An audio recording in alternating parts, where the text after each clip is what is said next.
Before we get into the video, I just want to say thank you so much for the support on my first episode. At the time of recording this, I'm sitting at about 100 subscribers and 1,000 views on the video. Hey gamers, it's Editor Mickey here, and those numbers have skyrocketed over the past few days, and I never expected that from my first episode, so I can't thank you guys enough, and I just hope you guys enjoy each episode as much as you enjoyed the first one, so just thank you so much, and let's go to the video. Good morning gamers, my name is Mickey, and welcome to episode 2 of my Minecraft hardcore series. Last episode, we spent a lot of time exploring the world that we had just spawned into and found this really nice, quaint little village where I've decided I want to lay claim, and I also built my starter house. In between episodes, I actually moved all of my stuff into my new house, just so everything's kind of all organized and in one place, and I also moved my parrot. Now, in the last video, I asked you guys for names for my parrot here, and there were a lot of great suggestions, but there's one that really stands out to me. So, a comment from user Exom, I'll flash the comment on screen now, says that the parrots are actually based on real life parrots, and this one here is based off of a scarlet macaw. So, they gave 4 great name suggestions, both for male and female, but I think the name that I'm gonna have to go with is Skylar, because I love the name Skylar for this scarlet macaw. So welcome to the hardcore world, Skylar, and welcome to your new home. You will probably stay there the entire time unless I want to take you out on little adventures, but Skylar, I hope you have fun in this world. Also, look at my lovely new pink cape. I got this pink cape from taking part in the mob vote that has just happened. I picked penguin, if you guys care. I'm upset that the penguin didn't win, honestly. But I didn't really care about the functionality of any of the 3. I just really wanted to see penguins in the game because they looked adorable. So I'm quite happy with what won, Armadillo. Now, before I continue, there are actually a few things that I missed out in the last episode, like I forgot to cover. That's mainly due to just being forgetful. When I went out to go gather resources for my house, is I actually explored down in this cave here. And it was hell. If I can find footage of what I went through down in this cave, I will flash it up on screen now, because let me tell you, it was the worst. I also found a little zombie villager over here who I kept safe in a boat, and now he has a friend. So yeah, this cave was hell. It was the worst. I almost died quite a few times. It just was not fun. And I also found a zombie spawner. And at the moment, I'm not planning on doing anything with the zombie spawner like just yet. I do want to turn it into an XP farm, if possible. But to do that, I'm going to need to go to the nether because I'm going to need some soul sand for the bubble elevator. Oh, and there's another zombie villager. So I'm going to lead him over to the boat and I'm going to get him in with his friend. Get in. There you go. These 2 dudes just chilling now. Just 2 normal dudes just chilling in a boat. So if I'm being honest, I was actually a bit lost on what to do this episode because if you haven't realized, I'm not very resource heavy. I don't have much resources at the moment.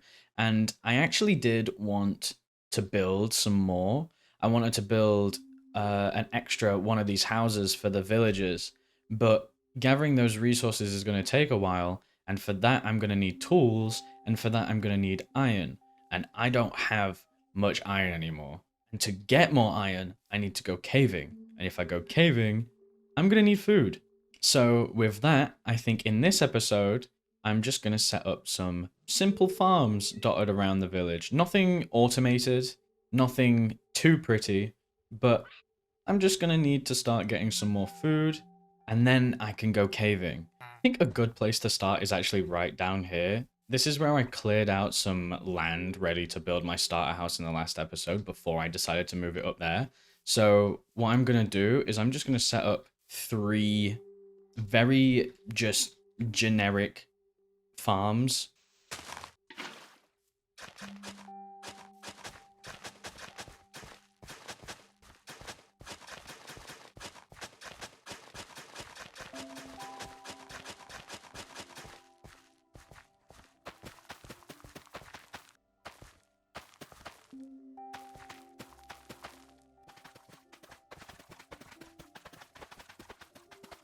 And there we are. Just planted some carrots, potatoes, and this massive area over here is going to be for my wheat. So hopefully this grows quite nicely so I can expand this farm up and get all of the tilled soil filled up with either carrots or potatoes. I'm thinking mostly potatoes because I can use them for trading and food. On top of all that, I'm also going to go and set up a little composter just here. So if one of the villagers ends up breeding, I can get another farmer villager over here. You may have also noticed whilst I was running through my chests that I have a lot of bamboo. And that is because if I actually craft a fletching table like so, and go off over to one of my villagers over here, I can place down this fletching table if they seek it out, which they do not. I think they've actually found the other barrel that's inside this house. So if I get rid of this barrel too, please go look for the fletching table. And they've actually done that, which is great. And there we go. He has a stick trade, 32 sticks for 1 emerald. And the good thing about bamboo, it grows so rapidly and you can turn it into sticks. 2 bamboo goes into 1 stick. So with that stack of bamboo, I get 32 sticks, so I can get 1 emerald like that, and I can level this guy up. And the reason why I want so many emeralds is actually if I head over to this guy, he is a toolsmith. If I level up the toolsmith, over time, he will start giving me better and better tools. So I can get iron tools and then even start getting diamond tools that may have an enchantment on them. So he's going to be very useful. Another useful villager is actually going to be this guy. At the moment, he's just a weaponsmith. But if I get rid of his workstation, which is this grindstone here, he should start looking for another job because he's actually unemployed. And at the moment, he's running straight over to the composter. So I need to get rid of this. If I make my way back up to the blacksmith and place down this blast furnace, he should now make his way over to the newly placed blast furnace. And here he is, our brand new armorer. And as you can see, armorers are great because he gives me iron armor as his very basic trades. And then later on down the line, when I level up this villager quite a bit, he starts selling diamond armor. So now I have ways of getting both diamond tools and diamond armor straight from these villagers without having to go mining and risk my life in the depths of the caverns in this world. With those simple crop fields sorted and the villager trading started and underway, I will be randomly working on it throughout episodes and hopefully fill up the crop farm over time and work on upgrading those 2 villages over time so that I can get some good trades. In the meantime, I actually want to work on upgrading my enchantment room. You can see I've placed some oak planks in the walls and on the sides. This is actually where I want the bookshelves to go. But to make bookshelves, I need books. I have a lot of paper. I have 56 paper, but I have no leather. So I think it's time I actually try and find some cows and try and get some cows moved into my village. I think I actually want my cows just down here. Yeah, this seems like a nice spot. I'm just going to set up a very, very basic little cow pen. Probably have it around 4 blocks wide. It's just going to be a square cow pen. Yeah, so nothing too fancy. This trapdoor is just so I can jump in and out without the cows actually being able to get in and out. Obviously, I will build something bigger, something nicer later on in the series. I don't see the need of building massive buildings each time I need something new. When something small and simple like this is going to cover what I need it for temporarily, and if I go out of my way to try and build something nice and something big each time I want something new in this world, each episode is going to take a very long time to come out because I have to figure out what I want to build, where I want to build it, how big I want to build it, plan it out in creative so I know what blocks I need, and then I have to gather all those resources, and then I need to build it in the survival world. And that just takes a lot of time. And if I did that for every single episode, for every single thing that I wanted to build, these episodes would take a very long time to come out. Now with this little enclosure built ready for the cows, I actually need the cows to go in there. So I have to go on a hopefully not too long journey to try and find at least 2 cows. I have no idea where any cows are. I think every time I was running around and exploring to find a place to live, I just killed every cow that I saw. So hopefully I can find a cow quite quickly. I don't actually know if there's specific biomes in which cows spawn. I'm just kind of hoping that they spawn anywhere. Oh my god. I will not be making my way down there. Actually, I see some stalagmites, dripstone. You can call me crazy all you want, but I actually think the dripstone might be worth it. Hey, man. Okay, that's it. That's all I needed. I'm leaving. Oh, there's some iron there, so I'll pick that up as well. The reason why I went down there and wanted to risk my life for something as simple as dripstone is because I can actually make a little bit of a lava farm setup, which would be quite nice because then I can use lava as fuel and then I don't have to worry about using coal for much. If I'm being honest, I thought that little brown speck over there was a cow. It's just a brown sheep. I'm being serious. I can't believe I thought that was a cow. Guys, my first cow, and I think there's a group over there. Oh my god, it's taken so long. For some reason in my head, I thought, oh, cows have a higher chance of spawning in the savanna biome. I have no clue if that's true, but I mean, here's 4 here, and then there's a 5th one over there, so maybe it is true. And now I just have to slog my way all the way back over to my base. This is going to take me quite a while. Oh my god, they have mounted me. One of the cows is drowning. Oh. Oh. Oh my. Oh no.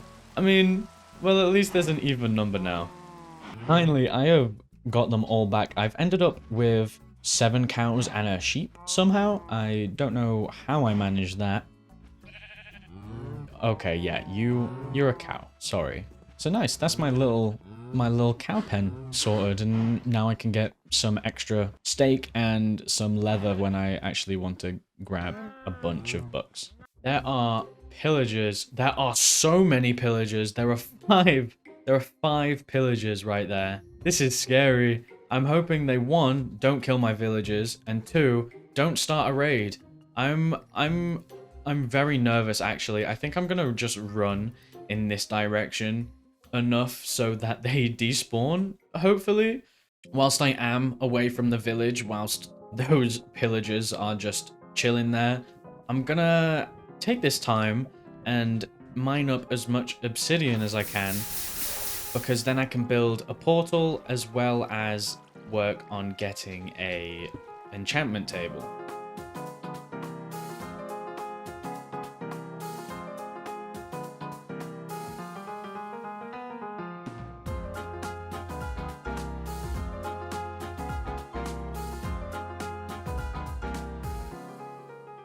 And with the glorious power of editing, I now have 43 obsidian, and you guys didn't have to go through the stress of having to watch me do that for the last 10 minutes. And 43 obsidian is way more than enough for a portal and a enchantment table.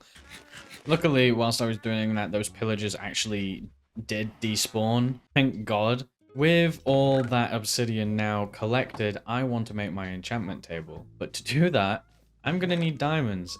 As you can see in my valuable goods chest, I don't have a single one to my name. With all that, I think it's time I finally set up my strip mine. I kind of want to set it up around here because I know I have my farm here at the moment. This isn't the permanent place where it's going to reside. I'm going to move this farm eventually somewhere else in the village. And I think right here, I want to build one of the villager houses, like a miner's house, and then have a mine shaft directly next to it.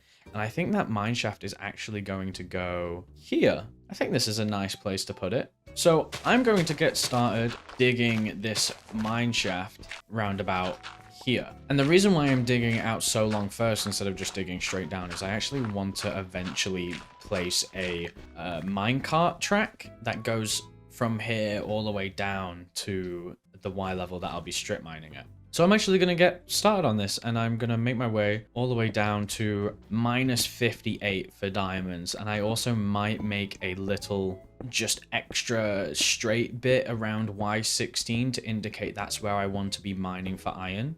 And I'm currently at Y level 92. So this is going to take a lot of digging, but at least in the process, I'm going to get a lot of resources ready for when I want to build again. And I find strip mining, or at least digging down to it, very therapeutic in a way, because you only really ever do this once in a world, because once you've dug all the way down, there's never really a need to do it again, especially if you've done it quite close by to your base, or if you've put it in a place where you want to keep it permanently. For me, I'm quite happy with where this is, and I'm quite happy just digging straight down once and getting to the bottom, ready for when I need to gather a bunch of resources like stone or diamonds or iron. I finally made it to Y level 16, as you can see in the top left there. This Y level is important for two reasons. First reason being iron spawns here quite frequently. The ore distribution, this is probably the best place to find iron, is on this Y level. And for the second reason, this is about halfway down the strip mine that I'm building, because I started at around like 96 and now I'm at 16 and I have to get to -58. So this may be just about over halfway. I've already gone through 3 iron pickaxes and I'm having to use my 1 diamond pickaxe. So I'm gonna head back up, pick up as much iron on my way up and as much coal on my way up as I can, make some more iron pickaxes, and get myself down to -58. Man's gonna do some more mining. Hey. Oh. Oh. I'm at Y -31. I'm not even at -58 yet, and I already found diamonds, and I can see 4. I wonder how many's actually here. It's probably just gonna be 4, but still. Great, now we can make an enchantment table. I'll just keep going, I guess. Oh. What? There's no way. I found I found even more.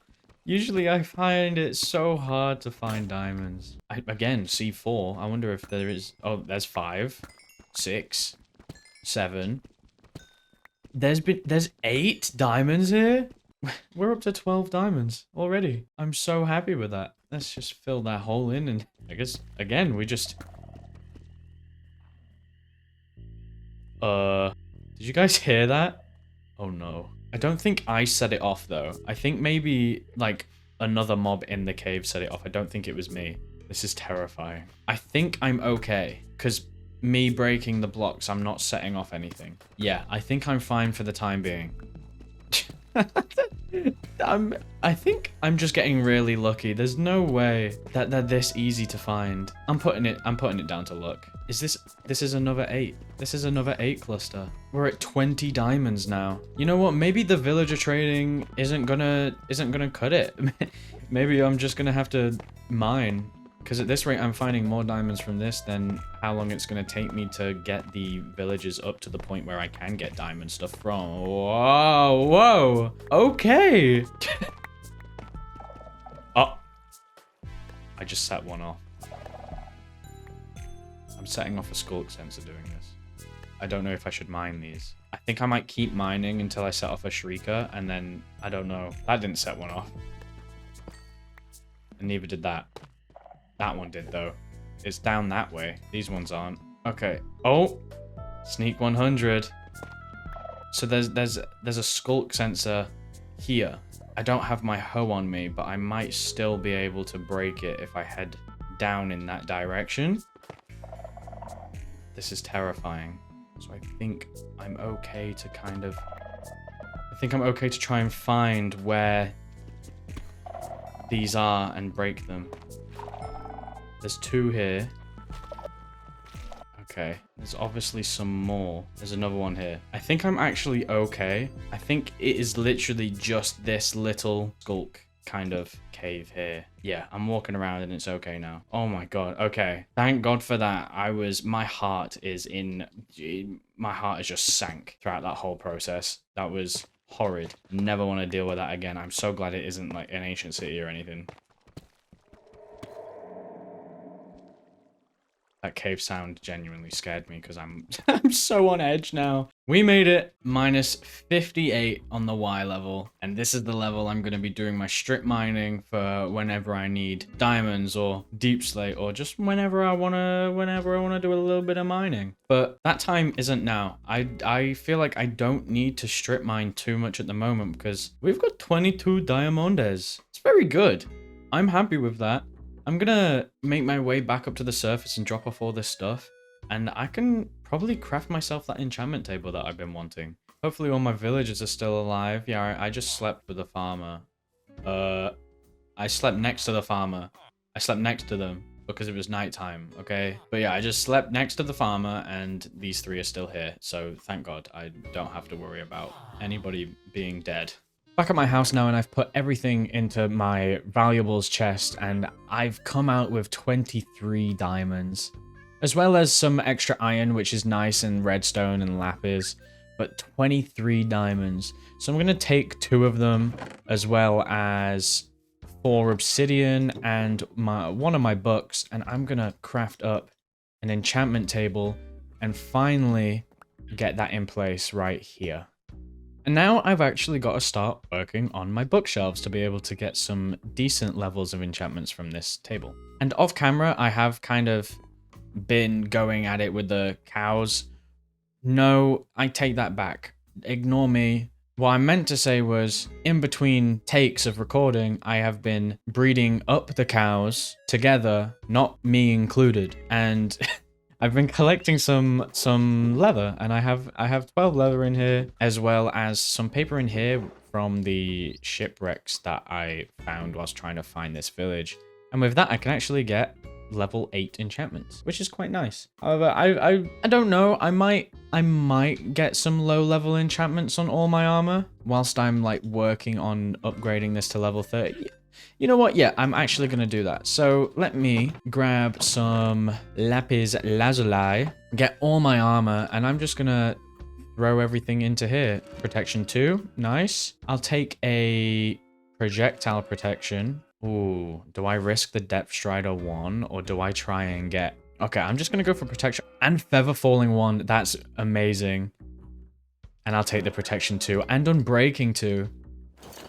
There we are. Full set of enchanted iron armor. I know I could have just waited for diamond armor, but honestly, I'm not taking any risks, and this extra level of protection just whilst I'm wearing this iron armor before I get full diamond armor is going to be very, very beneficial to me.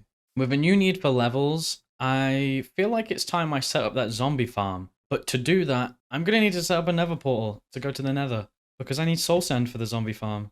And honestly, I'm quite nervous for the nether. I know it's probably not going to be too difficult, especially now that I've got like protection on my armor and stuff. I don't want to lose this world. There's a lot of potential here, so I just don't want to die. But nonetheless, I'm going to set up a temporary portal just here, and we do the corners up in this house, okay? We are bougie. Hopefully when I go through this portal that there's no ghasts. I've brought cobblestone with me because ghasts can't blow up cobblestone, but still, I'm very scared.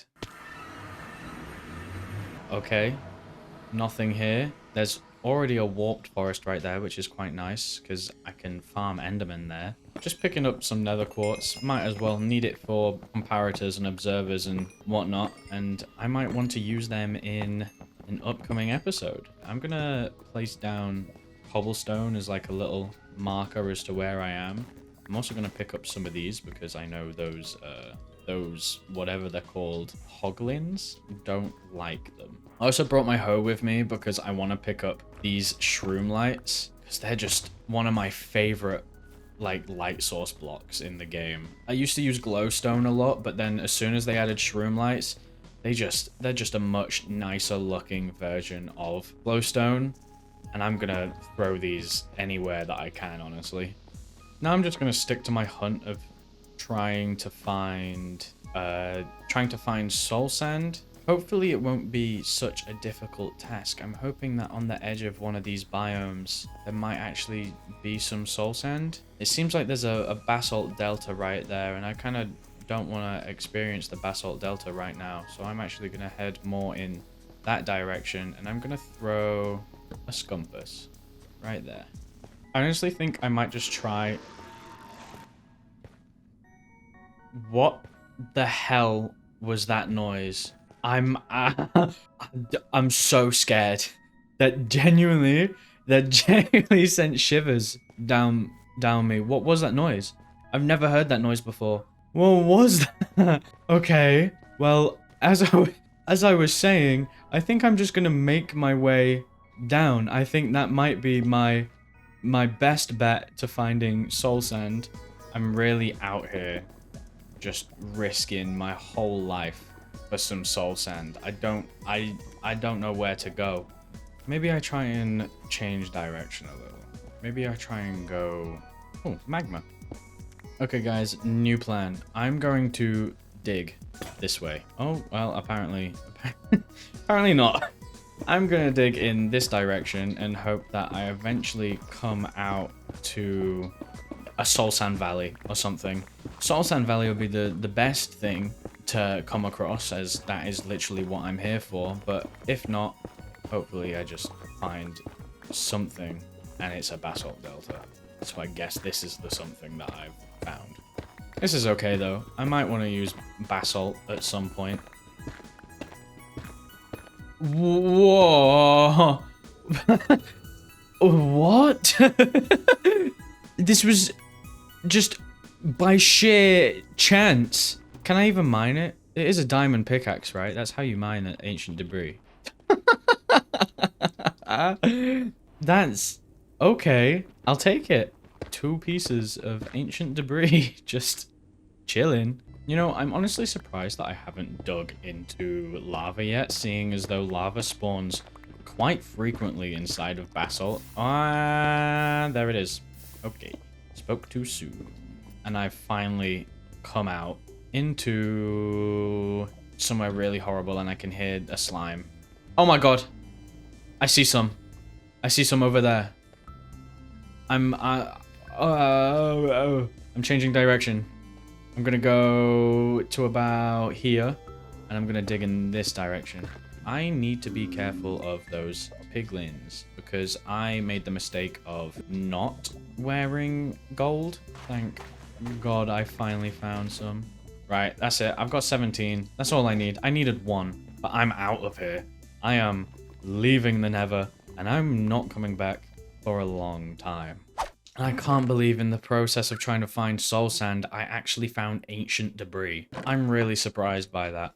So before I actually continue with the zombie XP farm, I'm remembering a comment from a fellow Mickey in episode 1 talking about the glass panes and how I should change them to white colored stained glass panes to kind of get rid of the harsh contrast of the borders of the glass panes. So I'm gonna quickly do that. And that's all of them. Now I've got some nice contrasted, nice colored glass panes throughout the house. Moving on, I think it's time to get this zombie XP farm up and running. In my inventory here, this should be everything that I need to make this farm. And I'm gonna try my best to talk through my building process as I'm actually building the spawner so you guys can follow along. I have built a number of zombie and skeleton farms throughout my time playing Minecraft, so I am confident enough in my ability to build this farm from the top of my head. It's a pretty generic farm. I'm sure I can find a video on YouTube that covers what I'm doing pretty much the exact same. If I can, I will link them down in the description below. So to start with, you want to make sure that the light level in this room is quite high so no zombies spawn whilst you're building the spawner, because that won't be good. And then we want to dig an area around the spawner. I usually do it 2 up, but this one's already 3 blocks high, so I'm just gonna do it 2 blocks high. You want it to be 3 blocks down, and you want it to go 4 blocks in either direction. So I'll get to digging. Okay, now with the room fully dug out and the walls fully built up, one little thing I actually like to do is I like to have a slab on top and below the spawner. The one on top just prevents zombies from spawning on top of the spawner because they can actually do that onto a solid block, and then they just won't, but they won't pathfind down into the water. And the one on the bottom is just for aesthetic purposes and symmetry. Now I need to figure out where I actually want the trench and the killing chamber to go, and I think the best place to actually have it is over on this side, because then I can always just run down the cave into the zombie killing room, wherever that may be. Because water is going to go across this wall and flow 8 blocks in this direction, it'll stop here, and then you want to have a trench that goes along here that'll also have another water bucket in it. And because the water bucket is only going to flow 8 blocks, you just want to dig one down here, and that's the end of the trench, and this is around where the zombie killing chamber is going to go. So in this direction, at the end of your trench, you actually want to dig out another 2x3 area. In the floor just here, you want to place down your wall. I'm pretty sure a fence also works there. And then right above, next to the wall, you want a soul sand block. And here you want to actually punch out this block. So when the zombies are making their way down this trench and they get here, the water kind of flows into this block and they get sucked up and into the soul sand elevator. Just so zombies don't get stuck trying to get into the elevator, I'm actually going to punch out one extra block there. And this is where you place your 3 signs above the fence so the water from the bubble column doesn't flow back into the actual zombie spawner. Now I actually want to find the drop spot where the zombies are going to land so I can hit them and they die. It's easy if you have the drop spot kind of at the same Y level as where the soul sand actually is, and you just want to go around 2 to 3 blocks away from the soul sand block. So I think my drop spot is actually going to be right there. Yeah, that looks about right. So I'm just going to dig out an area around the drop spot just so I know where the zombies are actually going to land. So I've actually just made my way back over to my base, and I wanted to pick up some gravel, and the reasoning for this will be clear in just a moment, hopefully. So you want to find where your drop spot is, and you want to you press F3 to open up your coordinates, and you want to look at the Y coordinate. So you see there, I'm at Y level 76. You actually want to add 22 to that Y coordinate, so that means I'm going to have to go up to Y level 98. And if you don't want to count, you can just grab 22 pieces of gravel and just place and make your way up. And we've actually broke our way up to the surface, which is a bit surprising. But as you see here, we're at Y level 98 right now. This is 22 blocks up from where our kill zone is. Now we just want to head over to where our soul sand is, and that's actually in this direction, and it's 1, 2, 3 blocks over. This block right here, if I dig straight down, I will eventually come to my soul sand, so that's where you want to be. And if you've built this further underground than I have, you probably haven't reached the surface, and you've actually just got a 2 tall, 1 wide tunnel here. I'm going to quickly box in everything so I have that 2 tall tunnel as well. So now I have this little tunnel going. I'm actually going to place a torch right here to light up the tunnel so you guys can see. Then you want to place a sign above where your drop zone is, because you're going to place water right here, and the water is actually going to be placed now. Now that the sign and the water's in place, you actually want to dig straight down to the soul sand block that you've got. You can either do it by digging straight down here and keep coming up from for air, or you can actually dig straight up from your soul sand block. And I think what I'm going to do is I'm actually just going to dig straight down from this block. And I'm just going to get as much air as I can and hopefully not drown. And we've made it to the soul sand block. What you're also going to want to do if you have a situation similar to this, you want to block up this tube, and you also want to block up where the gravel is so no zombies accidentally get out of the zombie kill zone. Now you want to unblock the drop chute so the zombies can actually come down into the kill chamber. And the reason why I used gravel is because if you punch out the bottom block and quickly replace it with a torch, all of the gravel just falls down and breaks, and you don't have to worry about going back up there and digging straight down. And now for temporary matters, I'm going to break up that the kill block that the zombies are going to go onto and replace it with a water, and that's because I'm actually going to be going up into the bubble column and will probably get pushed and come out on the other side to the point where I'm gonna have to fall down. Because the next step is actually to make all of the water full water sources, so the soul sand can actually push bubbles all the way up, causing the zombies to end up getting pushed up the water column. And to do this, we're going to use kelp and make my way up like so. And then you can break this bottom kelp block. All of it is going to turn into full water sources, and as you can see now, the water elevator is fully bubbled and everything gets pushed all the way to the top, and then will get pushed over by the water source that's at the top. And if I've done it correctly, all of the kelp should actually be right here. Before I continue inside the spawner, I actually want to set up a quick collection chest so that all of the drops from the zombie just kind of gets filtered down.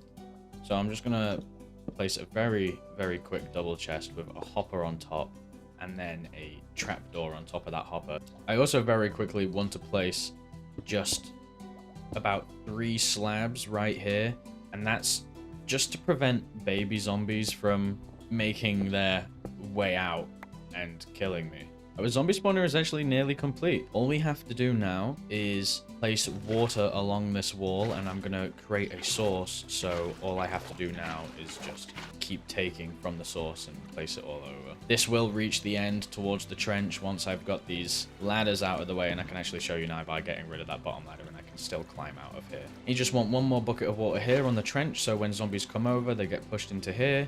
And then finally, you want to break this block so the water goes down and over that wall, and then they will get pulled in to the bubble column and go up. I think that's everything. And now it's the hard part. You have to get rid of all the torches to activate the spawner and then get out as fast as possible. I'm going to get rid of this one, climb up and get rid of that one. And there, see, a zombie is already spawned in. And then close it off. Now the room is fully dark.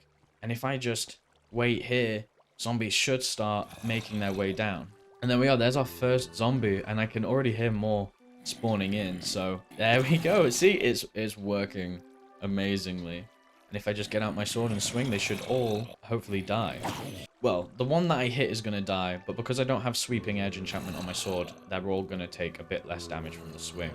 But everything should die in near enough one hit, and all the drops are going in here. And I've already got a carrot, which is nice. And there's our first baby zombie, thanks to these slabs. That baby zombie can't get out. And that's our zombie farm up and running. You also see that zombies can also spawn with armor. Unfortunately, that means some of the zombies aren't going to be as low on health because that armor could have feather falling, and it also just prevents them from taking as much damage when you hit them. One extra thing to note as well with the spawner is that if you're building your own in your own world, you actually have to make sure that your, say, AFK area where you're killing the zombies is in a 16 block radius to the spawner, because that's actually the activation range of the spawner, and if you're outside of that, the zombies will stop spawning and nothing is going to land down there. And with that, that's our zombie spawner all done and dusted. So now we can get as much levels as we need for enchanting in the future. I should also really light up my village, because when I'm gone too long and it gets to nighttime, mobs spawn up here and puts my villagers at risk, so I should probably look at doing that sometime soon. And with that, I actually think this is a great place to end off the episode. We've accomplished quite a bit today. Nothing too serious on the building front, but if you couldn't tell by the pacing of the first video, I actually enjoy taking this game a bit slower. So if you like that as well, be sure to subscribe. I have a lot of good plans for this series in the future in terms of builds and farms and other bits and pieces that I want to do around my world and around this little village here. And I just want to say again, thank you so much for the support on my first video. It means so much to me. And be sure to leave comments down below of any ideas that you want to see me do. I love reading all your guys' comments. It really makes me happy to see you guys enjoyed the first episode as much as I enjoyed recording and editing it. So with that, thank you guys for watching, and I will see you in the next one. See ya!